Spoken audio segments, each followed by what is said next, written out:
Coco Gauff's ex-coach stands behind Ben Shelton as Andy Roddick raises alarms after The U.S. Open rolls on, but some players face an unfortunate end to their run. Sixth seed Ben Shelton was forced to retire from his third-round clash with Adrian Mannarino after an injury. The withdrawal came out of nowhere.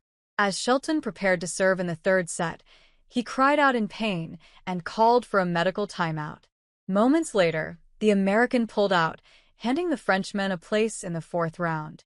In light of such Grand Slam withdrawals, Brad Gilbert and Andy Roddick have weighed in. During an episode of the Served podcast posted on September 3rd, Roddick sat down with Coco Gauff's former coach and ex-ATP pro Brad Gilbert. A panel of tennis insiders joined them to tackle some tough questions. One stood out. As a player and as a coach, what is the threshold for an injury before you pull the trick, pull the ripcord, call it withdrawal? So far we've seen players like British number 1 Jack Draper, Shelton, Sebastian Korda, Daniel Altmaier, and more pull out either before or during matches. Reasons range from injury to illness. But Brad Gilbert made it clear he might not be the best to ask. After all, he played 820 ATP matches and never withdrew once. Still, he admitted things look very different from a coach's chair. I do get totally annoyed now about players pulling a ripcord in the middle of a match, and then they play next week. It's a really weird thing that a guy is pulling a ripcord in a third round, a fourth round, and then literally it wasn't that bad that you could play next week or you're playing the doubles the next day, he said on the podcast. He added, there should be a rule against that. If you pull out of a match, you can't play next week. But when you like Ben Shelton, for him to do what he did, he knew it must have been bad. Maybe it is only going to be 3 weeks. It's a strain. But if he tried to push through that for that one match, or maybe to do better. While Gilbert valued persistence, Roddick drew a line. He pointed out the difference between being hurt and being injured. He explained that if it's a real injury, finishing a match doesn't make sense. But if the pain is tolerable, then the player has to weigh whether it's worth the risk of aggravating it. That was exactly the case for the 22-year-old American on Louis Armstrong Stadium on August 29th. Shelton was caught telling his box, I did something to my shoulder. I don't know what it is.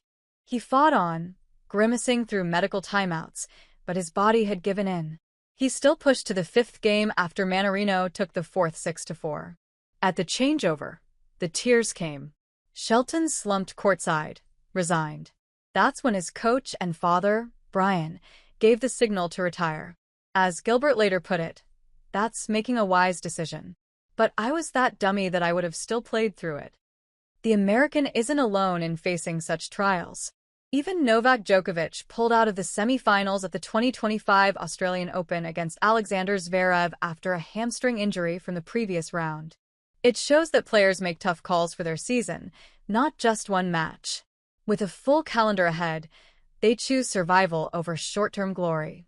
And as for Shelton, he has no regrets. Ben Shelton opens up following match withdrawal. Last week, Shelton faced the press after his tough third-round exit.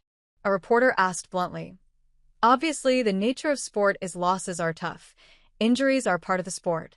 But given the form you came in with, is this the hardest one you've ever had to stomach?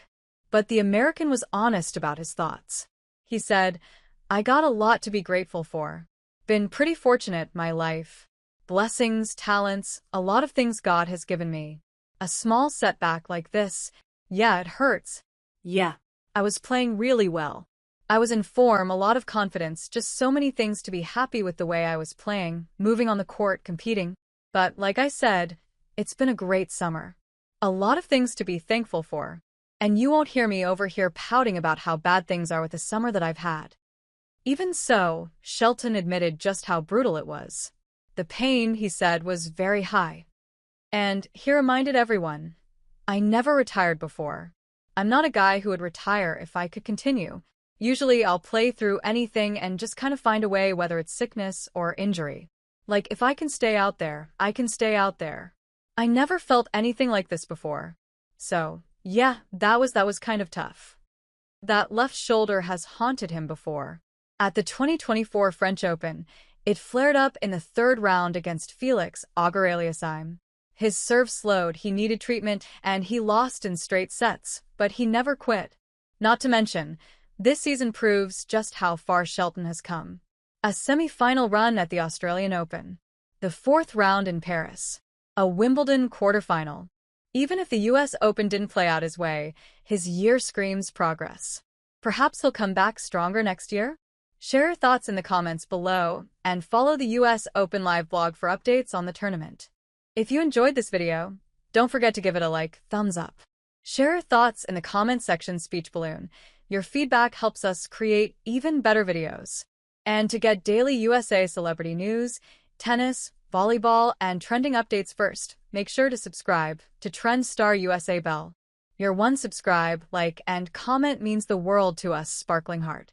Thank you for staying with us, Glowing Star.